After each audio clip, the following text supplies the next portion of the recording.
نحمده ونصلي على رسوله الكريم اما بعد فاعوذ بالله من الشيطان الرجيم بسم الله الرحمن الرحيم رب اشرح لي صدري ويسر لي امري واحلل عقدة من لساني يفقهوا قولي ربي زدني علما۔ اللہ سبحانہ وتعالی نے جب انسانیت کے رشتے جوڑے، اس معاشرے کو وجود میں لائے تو اس کے کچھ قوانین بھی بتائے جس کے ذریعے سے انسان ایک بہترین زندگی گزار سکے، خوشحال اور امن زندگی گزار سکے۔ ایک دوسرے کے ساتھ حقوق و فرائض میں بندھے ہوئے تمام لوگ ایک دوسرے کے ساتھ اچھی زندگی کس طرح گزار سکتے ہیں، ان تمام نسخوں میں سے ایک نسخہ جو بتایا گیا وہ ہے عفو درگزر کیجیے۔ قرآن مجید میں ارشاد ہوتا ہے کہ خذ العفو وأمر بالعرف واعرض عن الجاہلین، کہ نبی صلی اللہ علیہ وسلم کو طریقہ بتایا جا رہا ہے کہ آپ معاف کرنے کا طریقہ اختیار کیجئے، بھلائی کا حکم دیجئے اور جاہلوں سے منہ پھیر لیجئے، یعنی کہ اعراض کیجئے۔ اسی طرح پر ایک جگہ پر ارشاد ہوتا ہے کہ وَإِن تَعْفُوا وَتَصْفَحُوا وَتَغْفِرُوا فَإِنَّ اللَّهَ غَفُورٌ رَحِيمٌ، کہ اگر تم عفو درگزر کرنے لگو، معاف کرنے لگو، مٹا دو جو کچھ ہو چکا ہے اپنے دل دماغ سے، اور بخشش کا رویہ اختیار کرو، چھوڑ دینے کا رویہ اختیار کرو، تو بے شک اللہ سبحانہ وتعالیٰ بھی بخشنے والا اور رحم کرنے والا ہے۔ ان آیات کو مد نظر رکھتے ہوئے یہ واضح بات سمجھ میں آتی ہے کہ انسان سے تقاضا کس چیز کا ہے۔ انسانوں کے ساتھ رویے اونچ نیچ کا شکار رہتے ہیں، چاہے وہ دینی معاملات ہوں، چاہے وہ دنیا کے معاملات ہوں۔ لہٰذا جو ایک بنیادی اصول سکھایا گیا اور نبی کو سکھایا گیا، اور اس لیے سکھایا گیا کیونکہ آپ کے اوپر معاشرے کی اصلاح کی ذمہ داری بھی تھی، لیکن آپ ہی کو ان لوگوں کے ساتھ بھی گزارا کرنا تھا جو آپ کو تکلیف دیتے تھے، اپنی زبان سے بھی، جسمانی طور پر بھی،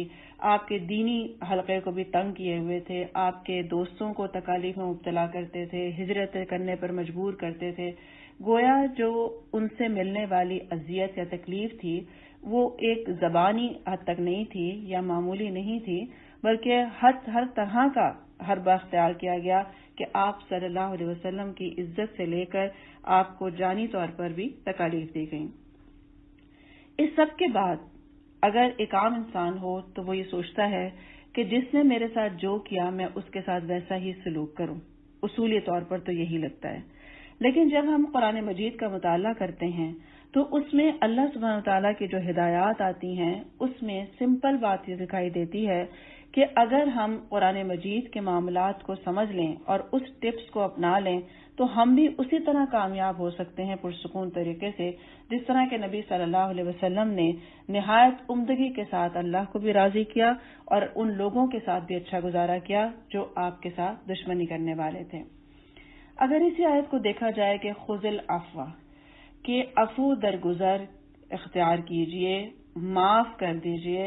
اور اسی میں آپ کو جو واضح کلیئر انسٹرکشنز دی جا رہی ہیں کہ آپ کیسے کامیاب ہو سکتے ہیں اس دین کے مشن میں، کہ جو مجرم، جو قصوروار معذرت طلب کرتا ہو، آپ کے پاس وہ آ جائے معافی مانگنے کے لیے، شرمندہ ہو کر، اپنے کیے پر جو کچھ کیا نادم ہو کر، تو اس پر آپ شفقت اور مہربانی کرتے ہوئے اسے معاف کر دیجئے۔ گویا بعض دفعہ کسی کو احساس 20 سال بعد ہوتا ہے، کبھی کسی کو 30 سال بعد ہوتا ہے، بعض دفعہ تھوڑی دیر کے بعد ہوتا ہے۔ تو جو شخص بھی آپ دیکھیں کہ جس سے قصور ہوا اور اس کے رویے کے اندر، اس کے معاملات کے اندر ایک صلح جوئی پائی جاتی ہے اور وہ آپ کی طرف بڑھ رہا ہے، تو آپ کا پہلا اصول یہ ہے کہ اسے معاف کر کے اس کی طرف بڑھا جائے۔ وَأْمُرْ بِالْعُرْفِ، دوسرا اصول یہ بتایا گیا کہ اچھے اور مفید کام کرنے والوں کو، یعنی مفید کاموں کا لوگوں کو حکم دیتے رہیے۔ جب آپ معروف کا حکم دیتے رہیں گے، اچھے بھلائی کا حکم دیتے رہیں گے، تو بھی انسان پہ واضح ہوتا رہتا ہے کہ برا کیا تھا اور اچھا کیا تھا۔ کیونکہ بعض دفعہ جب سبھی لوگ ایک بدامنی کا شکار ہو جاتے ہیں، بدگوئی کرنے لگتے ہیں، ایک دوسرے کے ساتھ لڑائی جھگڑا کرتے ہیں، تو کچھ نہیں سمجھ میں آتا کون صحیح ہے کون غلط ہے۔ لیکن جب آپ نیکی کا حکم بھی اس وقت بھی دیتے رہیں کہ جب آپ کو لگتا ہو کہ یہاں پر تمام میں سے کوئی بھی ایسا نہیں ہے جو رشت و ہدایت پانے والا ہو، تو یہ بھی ایک کرنے کا کام ہے کہ اس وقت میں اپنی عقل سمجھ کو سلامت رکھتے ہوئے لوگوں کو نیکی کا حکم دیا جائے۔